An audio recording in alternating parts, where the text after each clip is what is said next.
Ik werd geïnspireerd voor dit project door de vraag die kwam om iets met de jacht te gaan doen op een jachtslot in Duitsland vanwege de uitwisseling tussen Drenthe en Emsland. En dat project Grenscultuur, dat ging over immaterieel erfgoed en de jacht was een van de thema's.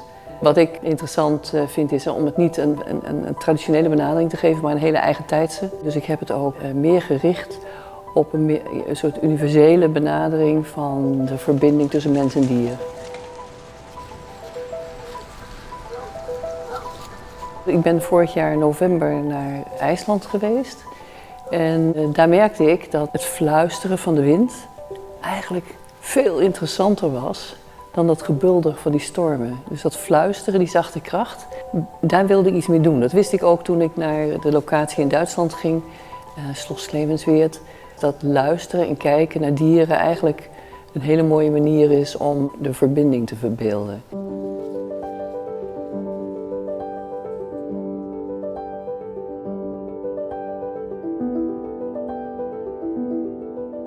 Die Clevensweerter fluisteraar, die zijn eigenlijk soms niet aanwezig, soms zijn ze wel aanwezig. Dat zit ook in het geluid. Soms hoor je dat wel, soms hoor je dat niet. En dat is eigenlijk heel doelbewust de bedoeling om het zo te doen, omdat ik die zintuigen van mensen wil scherpen. En als je vanaf de parkeerplaats het park inloopt, dan zie je in eerste instantie dat slot op de achtergrond. En dan loop je verder en dan begint daar wat tussen te schuiven. En soms sta je ervoor en kijk je er dwars doorheen. Maar als je ietsje schuin staat, dan zie je de contouren. Er is eigenlijk maar één punt waar je ze alle drie kan zien.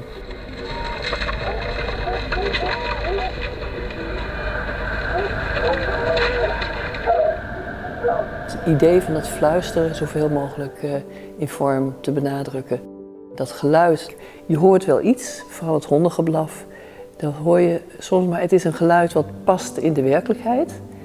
En tegelijkertijd is het ook net even iets buiten die werkelijkheid, waardoor je denkt van hé, ik hoor allemaal honden blaffen. Wat is er aan de hand? Mensen gaan er naartoe, gaan luisteren, ontdekken dat het geluid ergens vandaan komt. En die verleiding om daar naartoe te gaan en te luisteren bij die drie dieren, want elk dier heeft zijn eigen geluid. En middenin krijg je dat samenspel van die geluiden. Dat is zeg maar de vorm die het gekregen heeft naar aanleiding van het concept wat ik had. Er is echt heel bewust gekozen voor plexiglas in een dikte die ook hufteproof is. Het mooie van plexiglas is dat je er dwars doorheen kan kijken. Dus dan is de omgeving, zie je er ook achter. En het reflecteert. Dus de beschouwer, de toeschouwer, ziet ook zichzelf. Dus er ontstaat een verbinding met het kunstwerk, de verschillende sculpturen, de omgeving, de achtergrond en de kijker. Dus daarmee word je eigenlijk medeplichtig, je wordt eigenlijk ingetrokken.